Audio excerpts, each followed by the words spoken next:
Today's episode is for all the career oriented women who have mastered their career but are still looking for additional support with their love life.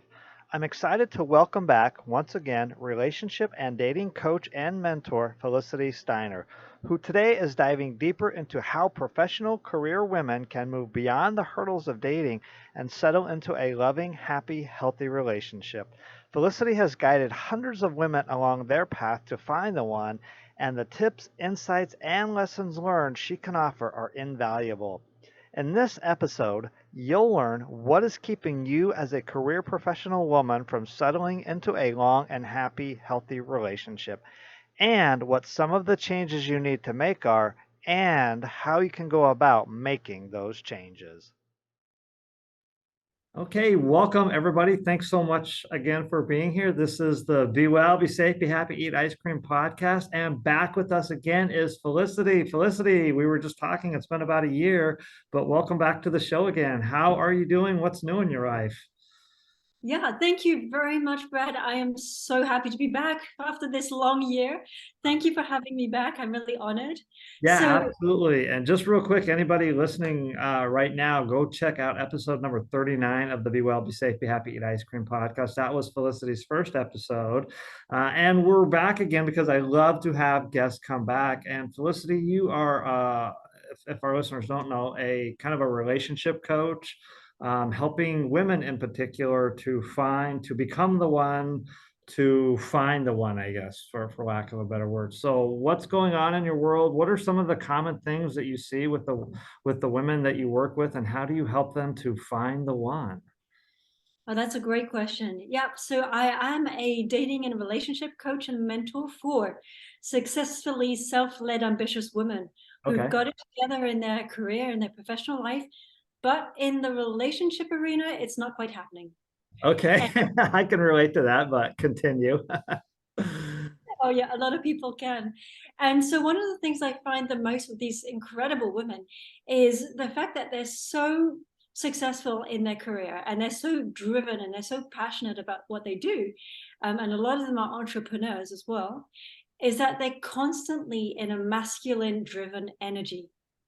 And when they come into the dating scene, when they come into meeting the right fit for them, when they come into wanting to find their soulmate or their spouse, or much, much more, or rekindle a disconnected marriage, they're bringing their energy into the love arena. And there's a so-called discrepancy. There is an imbalance in what they're bringing into a relationship or a future relationship, because they're so used to being in that energy whilst they are in their career environment. Real quick, so that makes a lot of sense. So a professional career-oriented woman goes into the professional workforce where there's a high level of masculine energy, and so they kind of adopt that, and then they bring that masculine energy into a relationship. Is that kind of what you're saying? What's going on? Absolutely. And to clarify what I mean exactly by a masculine energy, it's more the doing type energy, the given type energy, the Mhm. creative type energy, the action type energy. So it definitely serves a purpose. And in the workplace, it's definitely very much needed. But when it comes to relationships, one definitely needs to be in one's balanced, empowered masculine energy and one's balanced female energy as well. So the correlation between the two needs to be very harmonious for a woman to be out there on the dating scene and actually attracting a high value, high caliber man to her. So that's got to be extremely challenging for any woman out there to be able to shift energies. Is that essentially what they have to do then to be successful with dating, is to shift from that male type energy and the professional corporate environment to a more feminine type energy then? Absolutely, absolutely. And the thing is that with a lot of women is that women in more women particularly have this idea that they want to be in a relationship, and once they get into a relationship, they want it to be exclusive, much more than a man, Yeah. generally speaking. And with that energy, that is a masculine type energy that is always propelling each step forward and wanting that woman is wanting to be in that relationship and taking it to the next level and to the next level and to the next level. Whereas that is not necessarily the energy she should be in at the start of her dating She should be in the receiving energy as well, where she can actually observe what's around her and also observe the kind of quality man she wants to pull into her environment. So it's really important that she steps out of that energy and she literally leaves it in her career when she goes out on a date. It, Otherwise, it's kind of like I say sometimes, like when you get home, take your work hat off, leave your work hat at work, and then when you come home, put your husband hat on or your spouse hat or your father hat or whatever it is. So is it kind of the same thing then for a woman? They need to leave that masculine type energy at work and put on another hat then? yeah, absolutely. Well, more specifically, they need to embody more of the feminine energy at the beginning, because in that type of energy, they allow the man to be in his masculine energy. Whereas if she is too much in her masculine energy, a man cannot shine in that environment. He cannot be himself and he cannot give. And that's the whole part of the dating game, is that at the beginning, and we're really talking about early stages here, is that a man is designed to be able to give to the women who he is interested in. And if he's not able to do that for any reason, so maybe she's doing all the talking, maybe she's not actively listening, maybe she is always texting him, whatever the reason might be, if she's the doer, then he cannot express himself. Ah, so how does a woman move forward with all this? How does she succeed in this type of an environment to be as successful in the day? One of the things I see in some of the various Facebook groups, from a lot of women, oh, it's so hard to date today. Why is dating so hard? And where are all the real men? And I wish a real man would just be a real man. How does a woman navigate through all of this? That's a great question. And thank you for bringing that one up, because I really want to take this opportunity to dispel the myth that all the good men are taken. There Thank is you. nothing, Thank you. there is nothing further from the truth. There are great single men out there who just are not in a relationship. So for all the single ladies or the ladies out there, please remember that there are really great men out there. The thing is how to actually target those men. How to target those men. And one thing I would say to them at the very start is know who you are, number one, to the lady. Know who you are and what you stand for. If you don't know who you are, you're going to open up a whole can of worms, and it's not going to be pretty, and you're going to have to deal with it a lot later on. So Let there's a me lot. okay, let me real quick. So how would you answer that question, Felicity? Like who are you when it comes to like dating then and all? I mean, I know you're married, but like how would you answer that? Who are you to help some of our listeners out? Yeah, great question. So if I were to look back at myself now, back in the day, I would literally stand in front of the mirror and I would say, all right, who am I? I'm a high value woman. I'm a loving woman. I give my love to a man and I receive love from a man. And that isn't an exclusive partnership. I know what I want. I want to be married and I want to be exclusive with somebody who has the same values. And then I had a whole list of my own values, which I would use as a base for the person who I'd be attracting as well. So the number one is the identity work, is knowing who you are, knowing who she is and what she stands for. And number two is setting really clear boundaries from the start. Really clear boundaries. That is so important. The amount of women I see going out on dates and then suddenly a few dates go by and the guy's not texting her anymore, or he's lost interest, or she doesn't know, she's confused, she doesn't know how to handle him anymore or how to communicate with him anymore, or she's really not sure whether she wants to be with him or continue with him. And that is because a lot of women do not have enough boundaries which are clearly set up for themselves. Can you give an So, example of like what a boundary might be?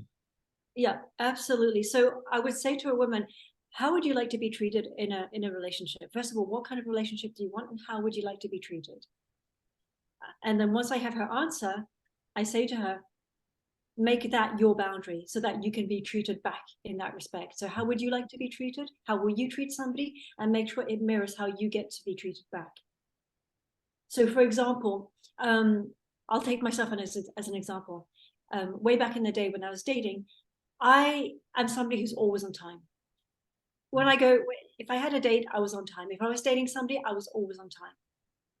I was always on time, and I thought that was really important. That was one of my boundaries, one of my values. Now, the person I was dating at the time was never on time. Never on time. And would never tell me that they were going to be running late. So it became sort of evidential that they were going to be running late all the time. And I had let that one slip by. I had literally just let that boundary slip by. I was always on time for that person, but I didn't allow myself to keep that boundary for that person. Now, needless to say, that was not the person I got married to. Right, right. You learned from that experience. I learned a lot from that experience. Yeah. So that's one very small boundary, which women definitely should have themselves respected, is time. Their time is precious, especially the women who I'm dealing with. They're more in their late 30s, 40s, 50s. So time and energy is very precious at that age, especially if they want to have a family or have children. And of course they're wiser in their years, so yeah, they don't want to waste time anymore either. Let me go back to something you said just a moment ago about this idea of identity, establishing who you are. For anyone listening, that applies not just to relationships but every aspect of your life. I think that's a big, in my coaching, that's a huge thing that I teach, and one of the very first lessons I teach is this idea of who are you and who do you want to be a year from now, or a month from now, or whatever. So, Felicity, how do you work with someone in establishing their identity? Or how, you have a client that comes to you and says, I have no idea who I am, or anything like that. How do you help build that identity? Or what can somebody listening take away from this to help build and establish their identity of who they are? Yeah, great question. Well, what I would say to them first off is whatever you've been told about yourself, throw it out the window. So we tend to be labeled as soon as we arrive on this earth. We have labels put on us by our parents, by our teachers, by our family members, by colleagues, by any person who is around us. We tend to get labeled very quickly with a name, with a gender, with an occupation, with whatever it is. So when we work on the identity, I say to that person, what we're going to do, we're going to shave off everything which is not you, all the layers we're going to peel off. That's the first thing. Now, the second thing I would ask them is, if everything were okay in this world, if you knew you could say or do anything without being judged or blamed, what would you do and what would you say?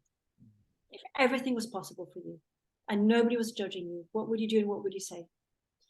And it's funny what people come up with, because it is so far from what they are actually living currently. And that's taking out all the inhibition. So once we've cleared that, then we've got a better understanding of who that person authentically is. Because if that person really wasn't judged or blamed, and they literally could say anything they want, show up as they please, or do whatever they want, then we're getting back to their true identity. So that's really important. Okay, so now let's just say hypothetically you've worked with someone and they've established their boundaries and they have a good identity. They know who they are.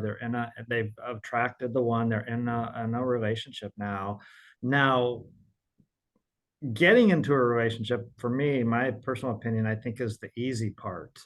Correct me if I'm wrong, but maintaining the relationship, especially over the days, the weeks, the months, and the years, is the much more challenging, difficult part. So let's get into the actual, now they're in a relationship part a little bit. So what can, I guess, a woman do, or even a man for that matter, what can they do to help maintain a healthy relationship for the long term? What does it take to maintain a healthy relationship over the long term? It takes a few ground rules. So first of all, as we were saying at the beginning, the boundaries definitely comes into it. And also the values, laying out your values right out on the table, literally from the start. If you're looking for a long-term commitment with maybe marriage down the line, make that known right from the start. There's no reason to hide. There's no reason to be afraid. Maybe he's going to walk away. Maybe she's going to walk away if I just lay my cards out on the table. You're not asking that person to marry you. You're saying what is important for you. And there's a very different energy there. You're coming from a place of power and not from a place of asking.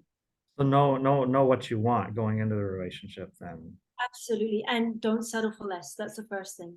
If you are dating somebody who doesn't align with the same values as you, but you find them attractive and they're good fun to go out with a few nights a week, chances are the relationship is not going to be long term. There's going to be some kind of conflict down the line.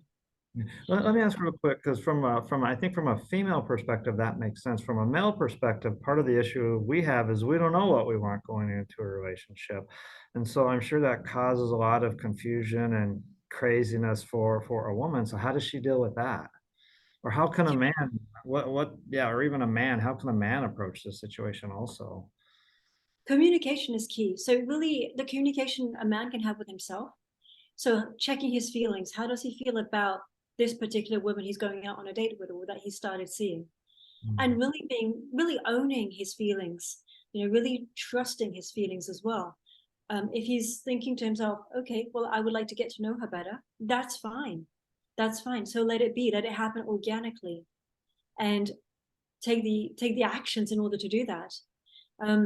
For a woman, I would say that for the two, communication is key. Very good communication.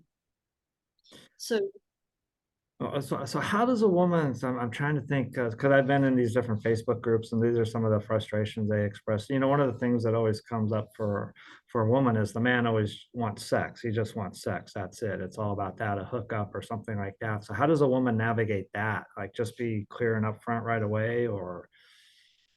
absolutely. And that takes a lot of courage. It really does. So again, verbal communication is very important, but also having those boundaries and those standards. If that's not what a woman is looking for, then to really stick to those standards and those boundaries and not be afraid. This is something I see a lot with women. Not be afraid if she says no, that he's going to walk away.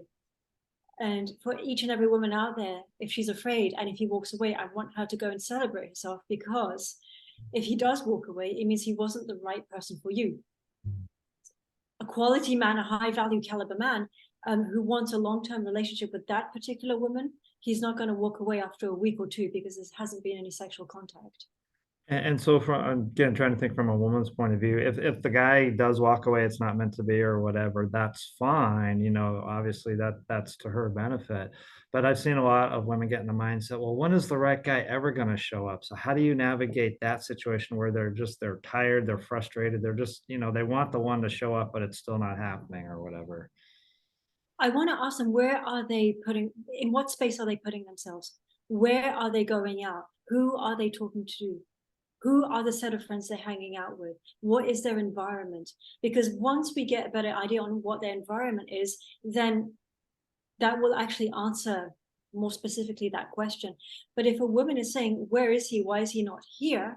I would say to her, first of all, stop looking. Stop looking, because he is here. He's around. Maybe she hasn't yet met him yet, but he will come into her energy when she's able to receive it. And that she has no idea how that's going to happen. We don't know how things happen sometimes. They just happen. So does she need to keep working on her own energy to be able to receive it then? Absolutely. Because when she's saying, when is he not here? She's basically looking at the absence of him. Oh, yeah. Focusing on the absence. Yeah. And as we know, whatever you focus on, it grows. So Yeah. if she's focusing on the absence, it's the absence she's going to see all over. She's going to see guys show up for her that are not the right match for her. And she's going to keep seeing the absence of the right match. Whereas if she takes all the energy and puts it back on herself and starts her own personal development, or gets support, or starts really doing what she loves to do in life, that's going to really shift her energy and make her a lot more magnetic to the right match for her coming organically into her life. And that really will happen for her. But she has to see the abundance of the potential of him coming in. Gosh, wow. Trying to think, what are some other challenges that you see women facing in the dating world that you've come across that you could share with our listeners? Oh, I have quite a few which I can share with you, but one of them which I would love to share with you is I do see a lot of women who get into relationships, into long-term relationships, with exclusive relationships with so-called great guys. They want to get married, and after 3, 4, 5 years, the guy still has not proposed. And that's a classic one. That's a really classic one. And both of them have said to each other that they want to spend the rest of their lives together and that they're ready to commit. She's just not able to say to him, I would like a wedding commitment. I would like to be married to you. I would like to be your wife. I would like to be somebody's wife, if she's finding that too direct to say his wife. And oftentimes this is because she is afraid that if she says that, he's suddenly going to close the door and go away. And I say to her, if you spent 3 to 5 years already waiting on him, then you're waiting on an agenda when he decides that he's going to propose. And he could tomorrow morning turn around and say, well, actually, I'm not sure I'm able to propose. And where is that going to leave her after 3 to 5 years, especially if she's wanting children, if she's at the age where she's in her late 30s, 40s, coming up to her 50s, and she's waited that crucial amount of time. Yeah. That's a big one. Yeah. Kind of jumping around a little bit. Let me ask you this one thing, trying to get from a male perspective too. One of the complaints I hear a lot in these Facebook groups from women is that men aren't men anymore. Men need to man up more. Is it our fault then that men were not being man enough, or what's going on there that's causing women to kind of go stir crazy and not be successful in relationships? Do men just need to be more of a man, or? Yeah, and I think that's a big cultural difference because in the United States, I have heard that a lot of men are not actually taking the lead compared to other places, other parts of the world, like in Europe, for example, where in some countries men take too much the lead, they're overly active, and there's an imbalance between the two. So if a woman can look at that situation objectively and say, okay, let's not put a judgment on it saying it's the man's fault or what have you. Let's just see it for what it is. There's no good charge or bad charge. And let's see it really for what it is. If that man is not making the necessary steps in order to see the woman he says he's interested in, that's a red flag. That's a sign. That should be a sign to her. And instead of her going into that and trying to get him to give her attention, she should be able to see it for what it is and say, okay, that might not be the kind of guy who I want to attract into my life. So in that essence, with that in mind, and we come back to men need to know what it is they want, because I'm going to speak for, I'm not a man, but I'm going to speak for the majority of men who I've spoken to. They will not waste their time or their energy or their money on somebody who they are not interested in. A man is much more strategic. Yeah, that's very, very true. Very, very true. Yeah. Well, gosh, Felicity, it's been awesome having you here, and we're gonna do more sessions together in the future, I know. But in the sake of time and starting to wrap things up here, anything else you can tell our audience, especially I cater most of my audience is women. Anything else you can share with them about dating, about relationships, anything at all? Last minute tips, advice? Of course, I would like to say to every single person out there, especially the women who are struggling with this at the moment, is know your worth. Know your worth, because oftentimes when a woman is really looking to be matched up with the right guy for her, she's going to forget the diamond that she is. And she's going to throw it all out the window in order to please the man or to please the person in front of her. And she's going to people please as much as she can, even on a subconscious level, in order to get that attention. And I want to say to her, don't pedestal anybody, because if you're pedestaling somebody, the only way they can look at you is downwards. So know your worth. How can a woman know her worth and then stick to that? That's huge. That, yes, absolutely, because especially women, there's been this this conditioning, especially with women over the years, over the centuries, over the generations, is that she's been conditioned to let go of her self-worth and always to please a man or children or somebody else apart from her. Her priority has always been somebody else apart from her. So for her to really start concentrating on who she really is, what she really loves doing, what she really loves enjoying, what kind of experience she loves. And it can be very simple. You know, it could be going out and having a bubble bath, having a night to herself, or going and seeing her favorite film, or hanging out with some friends who she loves hanging out with. Whatever it is, she must put herself first and enjoy her company with others who she has chosen first. And that's going to help her step by step. And then is there anything that you could say to men specifically that we men can do to help make it easier for women to So they're not going to stir crazy also. Yeah, that's a great question. Number one has got to do with communication. So listening. If a woman feels that she's being listened to, heard by the man in front of her, she's going to be able to open up a lot more. So if a man can just get into that space where he's just listening, that's one of the greatest gifts he can give a woman. Okay. It really is. And it's very simple. It's very easy to do. There's nothing difficult in any of this, just by listening and really hearing her for what she's got to say without necessarily having to provide a solution. Yeah. I think men, we're starting to learn that. It's taken a while, but yeah, listen first and don't provide a solution, even though that's our natural instinct is to provide a solution to solve a problem. Yeah. So Felicity, how can folks get a hold of you? I can think of tons of Facebook groups. I don't know if you're aware of them, but I'll share them with you where people could use your help. So how can people get a hold of you? How can they reach you? Yeah, I'd appreciate that. Thank you. So I have a website. It's steinersuccesssolutions.com. And I have my own Facebook group, which is Magnetic and Matched. And they can also find me on Facebook under Felicity Steiner. That's Steiner. And you have a Facebook group there too. I know I'll put a link to that. So anybody listening, yeah, I will put all that information in the show notes. So Felicity, this has been a pleasure again. Anything else real quick before we sign off, or? Love yourselves first. Know the power of love. Yes. And what I really want to share with every person is that the richness of your relationship is also the wealth of everything. And I'm not just talking about love, I'm talking about financial aspects, I'm talking about career, I'm talking about the relationships you have with your family, your friends, etc. Because life is literally based on the quality of your relationships. Yeah. The conversations you have. So love yourself first. Yeah, pretty much any personal development coach will say that. Yeah, the quality of your life is the quality of your relationship. So, Felicity, it's been a true pleasure. Again, it's been awesome catching up with you. I can't wait to catch up with you again on a future podcast, 6 months from now or another year.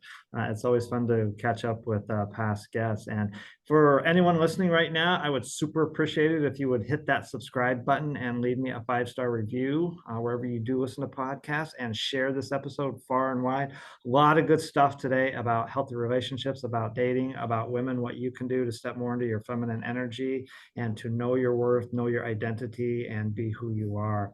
Thank you very much again, everyone, for being here. Felicity, thank you. And as I always say, until next time, be well, be safe, be happy. And Felicity, we talked about this, the eat ice cream part. Eat ice cream, everyone. Take care. We'll see you next time.